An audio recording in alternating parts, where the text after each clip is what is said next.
Chapter 22. The pale young gentleman and I stood contemplating one another in Barnard's Inn until we both burst out laughing. "The idea of its being you!" said he. "The idea of its being you!" said I. And then we contemplated one another afresh and laughed again. "Well," said the pale young gentleman, reaching out his hand good-humouredly, "it's all over now, I hope, and it will be magnanimous in you if you'll forgive me for having knocked you about so." I derived from this speech that Mr. Herbert Pocket, for Herbert was the pale young gentleman's name, still rather confounded his intention with his execution, but I made a modest reply, and we shook hands warmly. "You hadn't come into your good fortune at that time?" said Herbert Pocket. "No," said I. "No," he acquiesced. "I heard it happened very lately. I was rather on the lookout for good fortune then." "Indeed?" "Yes. Miss Havisham had sent for me to see if she could take a fancy to me, but she couldn't. At all events, she didn't." I thought it polite to remark that I was surprised to hear that. "Bad taste," said Herbert, laughing, "but a fact. Yes, she had sent for me on a trial visit, and if I had come out of it successfully, I suppose I should have been provided for. Perhaps I should have been what-you-may-called-it to Estella." "What's that?" I asked, with sudden gravity. He was arranging his fruit in plates while we talked, which divided his attention, and was the cause of his having made this lapse of a word. "Affianced," he explained, still busy with the fruit. "Betrothed, engaged, what's-his-named, any word of that sort." "How did you bear your disappointment?" I asked. "Pooh," said he. "I didn't care much for it. She's a Tartar." "Miss Havisham?" I suggested. "I don't say no to that, but I meant Estella.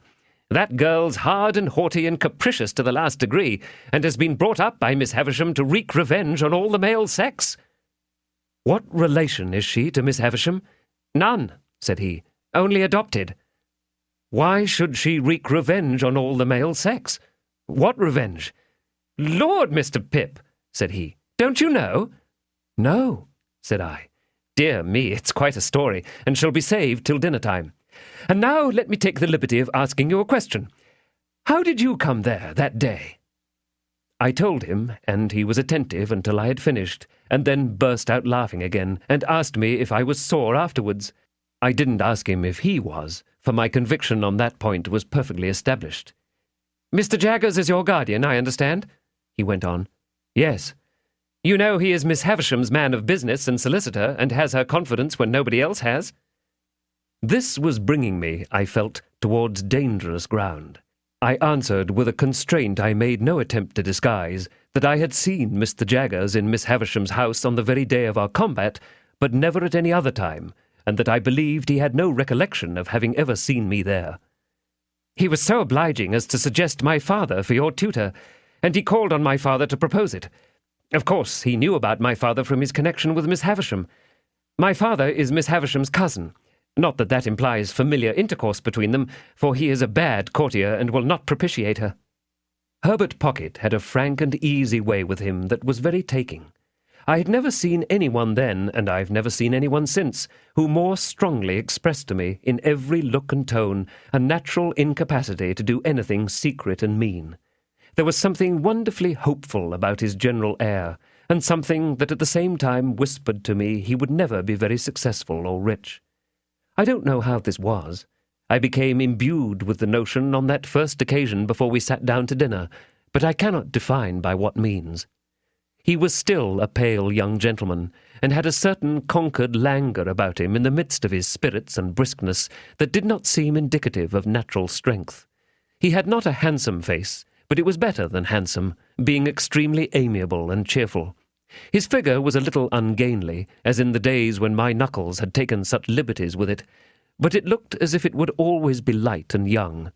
Whether Mr. Trabb's local work would have sat more gracefully on him than on me may be a question, but I am conscious that he carried off his rather old clothes much better than I carried off my new suit. As he was so communicative, I felt that reserve on my part would be a bad return unsuited to our years.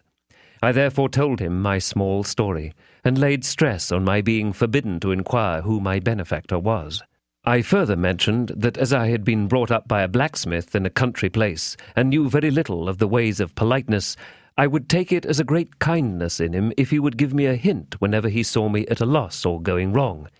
"With pleasure," said he, "though I venture to prophesy that you'll want very few hints. I dare say we shall be often together, and I should like to banish any needless restraint between us. Will you do me the favour to begin at once to call me by my Christian name, Herbert?" I thanked him and said I would. I informed him in exchange that my Christian name was Philip.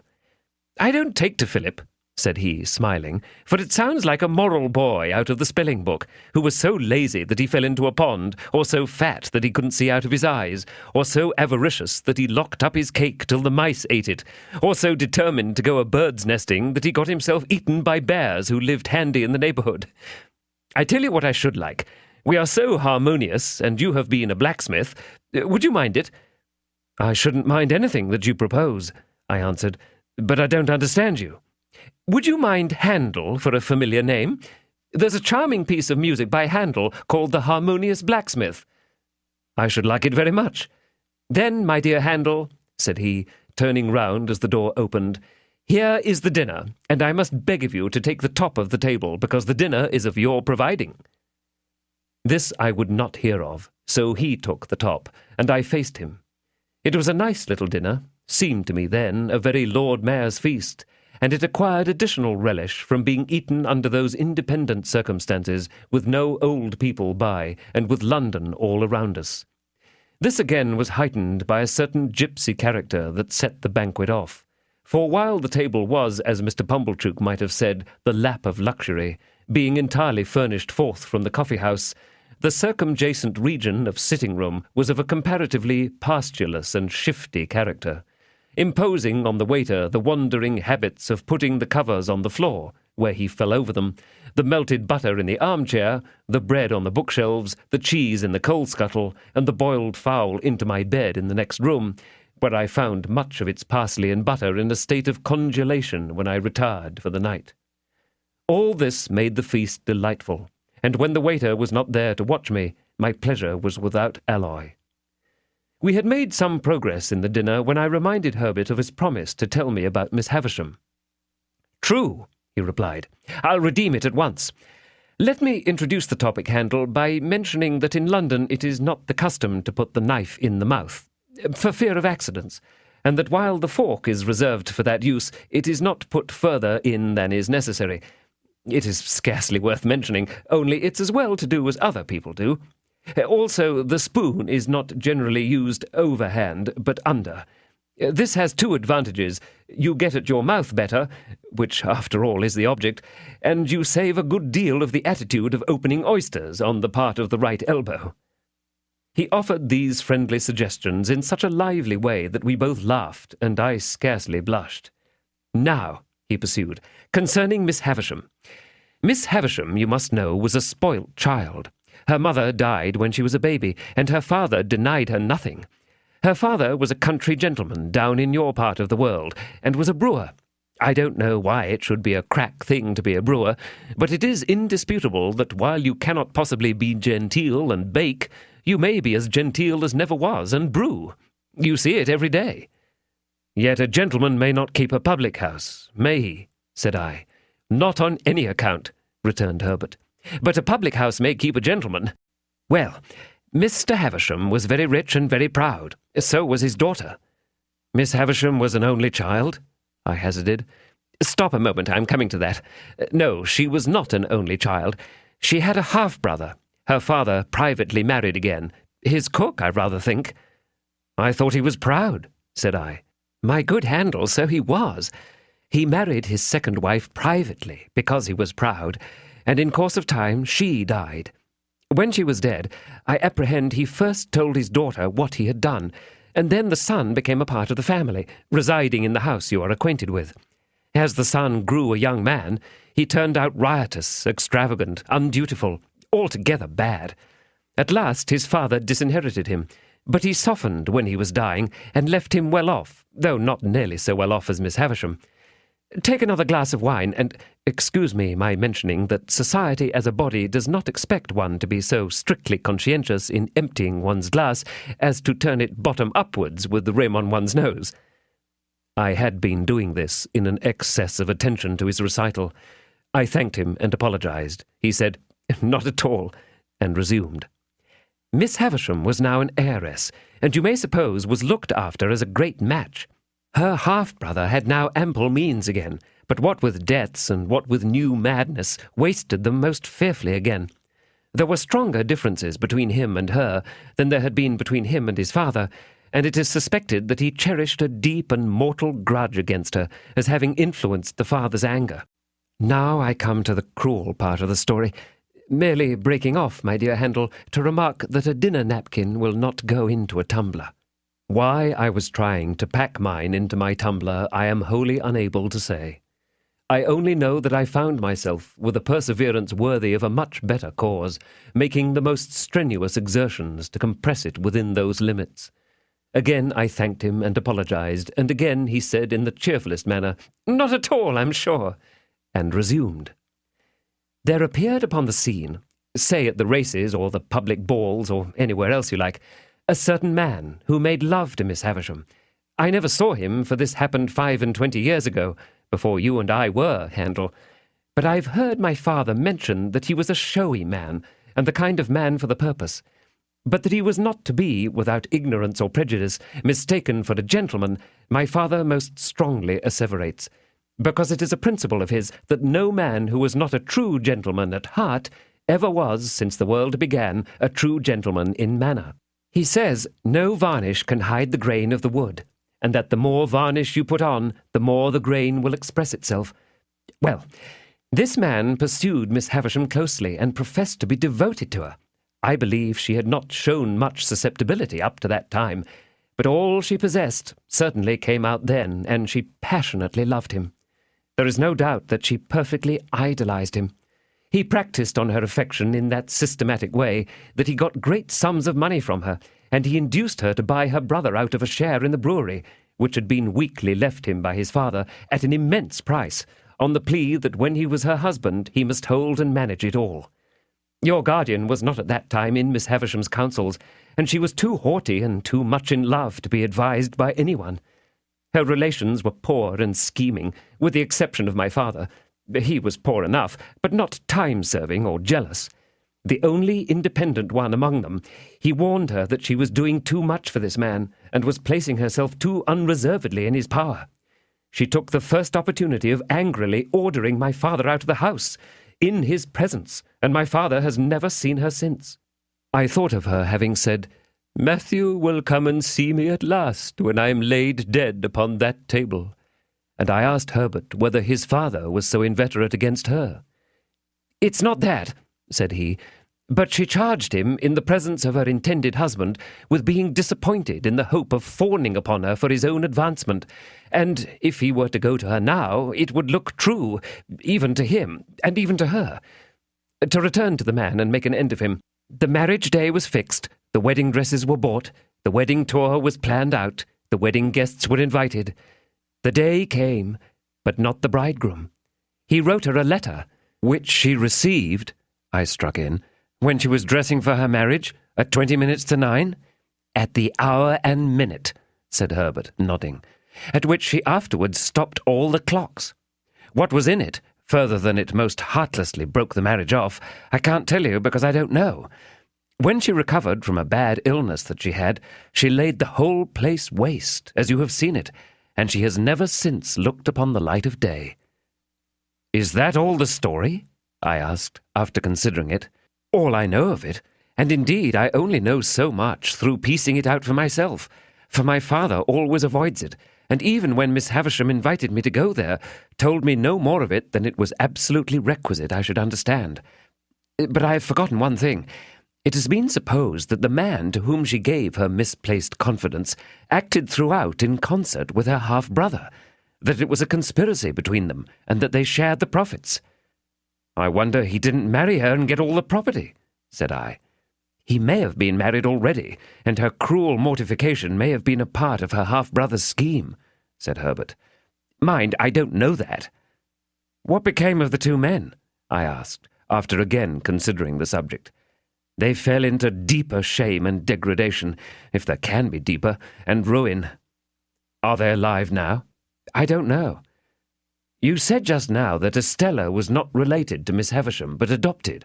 When adopted? Herbert shrugged his shoulders. There has always been an Estella since I have heard of a Miss Havisham. I know no more. And now, Handel, said he, finally throwing off the story, as it were, there is a perfectly open understanding between us.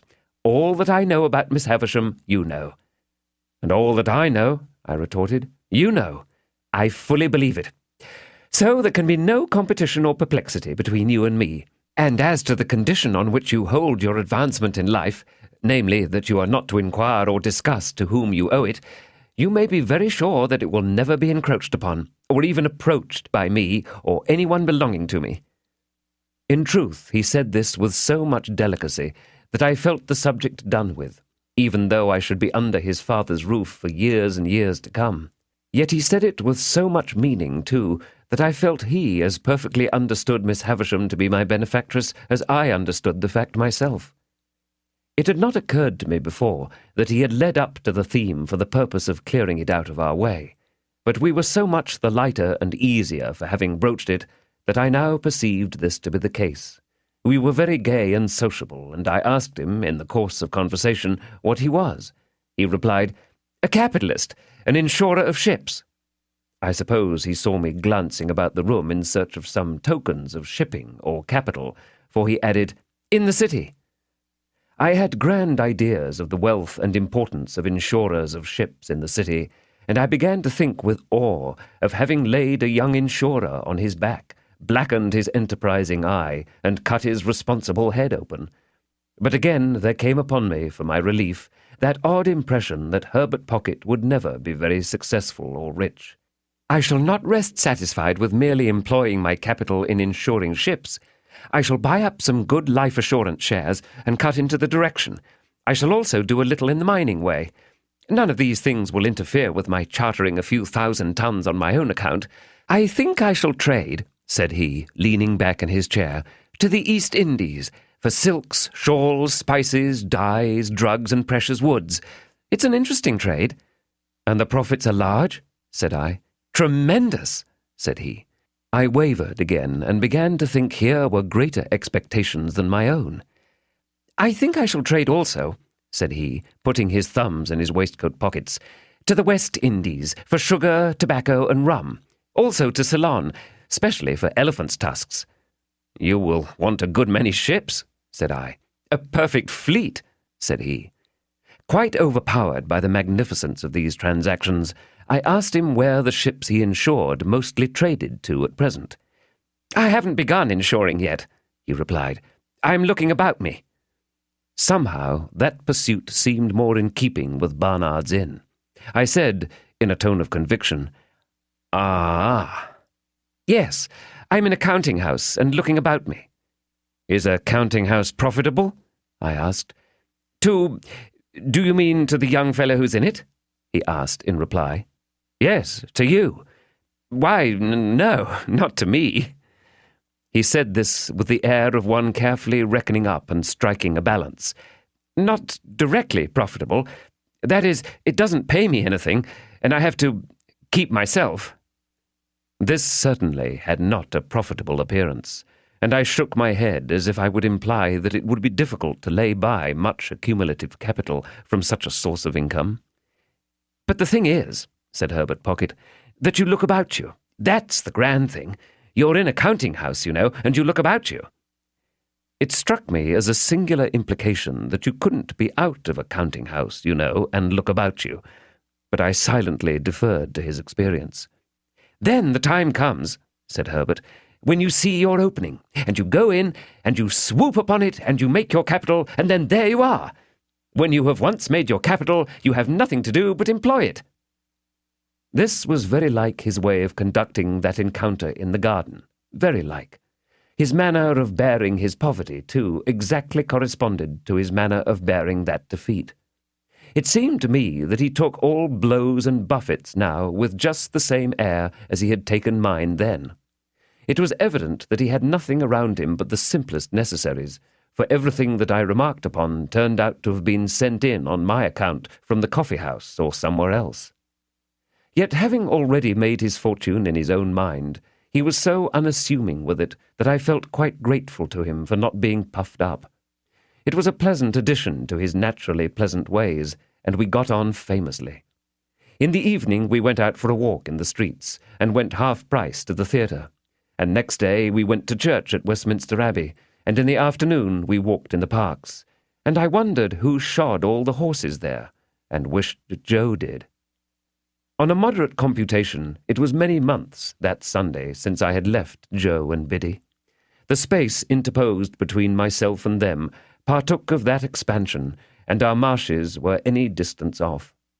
That I could have been at our old church in my old church-going clothes on the very last Sunday that ever was seemed a combination of impossibilities, geographical and social, solar and lunar.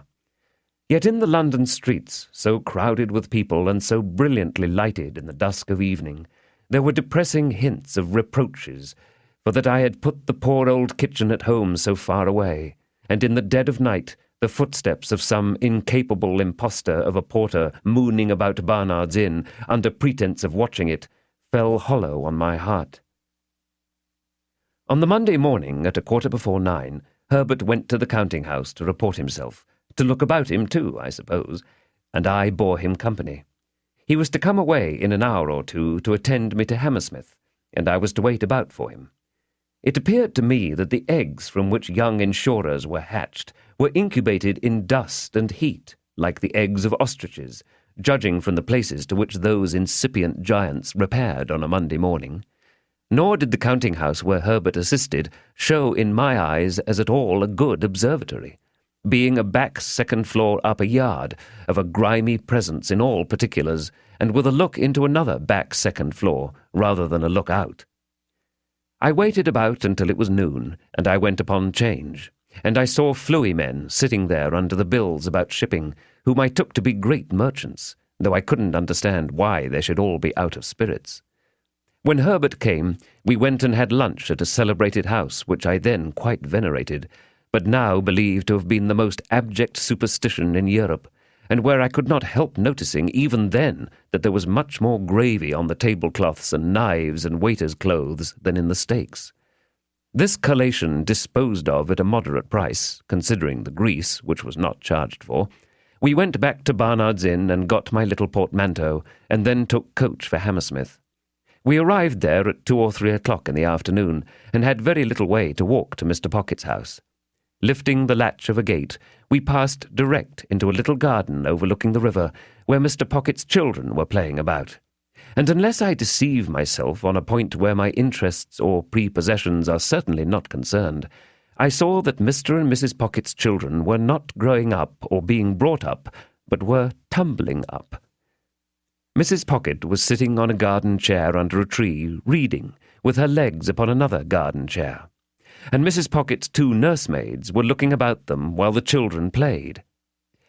"Mamma," said Herbert, "this is young Mr. Pip." Upon which Mrs. Pocket received me with an appearance of amiable dignity.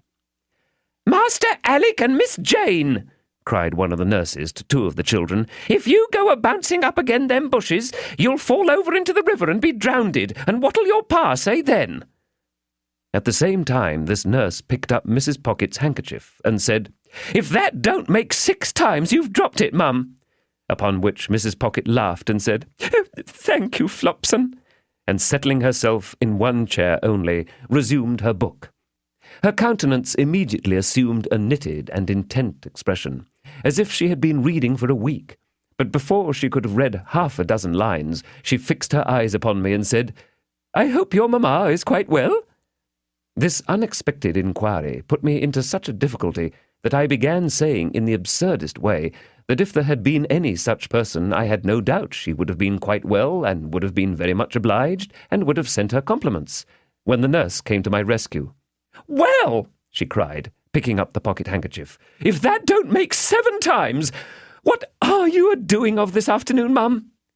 Mrs. Pocket received her property, at first with a look of unutterable surprise, as if she had never seen it before, and then with a laugh of recognition said, "Thank you, Flopson," and forgot me, and went on reading. I found, now I had leisure to count them, that there were no fewer than 6 little Pockets present, in various stages of tumbling up. I had scarcely arrived at the total when a seventh was heard, as in the region of air, wailing dolefully. "If there ain't baby," said Flopson, appearing to think it most surprising. "Make haste up, Millers." Millers, who was the other nurse, retired into the house, and by degrees the child's wailing was hushed and stopped, as if it were a young ventriloquist with something in its mouth. Mrs. Pocket read all the time, and I was curious to know what the book could be. We were waiting, I supposed, for Mr. Pocket to come out to us. At any rate, we waited there, and so I had an opportunity of observing the remarkable family phenomenon that whenever any of the children strayed near Mrs. Pocket in their play, they always tripped themselves up and tumbled over her, always very much to her momentary astonishment and their own more enduring lamentation. I was at a loss to account for this surprising circumstance, and could not help giving my mind to speculations about it, until by and by Millers came down with the baby, which baby was handed to Flopson, which Flopson was handing it to Mrs. Pocket, when she too went fairly head foremost over Mrs. Pocket, baby and all, and was caught by Herbert and myself. "Gracious me, Flopson," said Mrs. Pocket, looking off her book for a moment, "everybody's tumbling." "Gracious you indeed, mum," returned Flopson, very red in the face. "What have you got there?" "I got here, Flopson?" asked Mrs. Pocket. "Why, if it ain't your footstool," cried Flopson. "And if you keep it under your skirts like that, who's to help tumbling? Here, take the baby, mum, and give me your book." Mrs. Pocket acted on the advice, and inexpertly danced the infant a little in her lap, while the other children played about it. This had lasted but a very short time, when Mrs. Pocket issued summary orders that they were all to be taken into the house for a nap. Thus I made the second discovery on that first occasion, that the nurture of the little Pockets consisted of alternately tumbling up and lying down. Under these circumstances, when Flopson and Millers had got the children into the house, like a little flock of sheep, and Mr. Pocket came out of it to make my acquaintance, I was not much surprised to find that Mr. Pocket was a gentleman with a rather perplexed expression of face, and with his very grey hair disordered on his head, as if he didn't quite see his way to putting anything straight.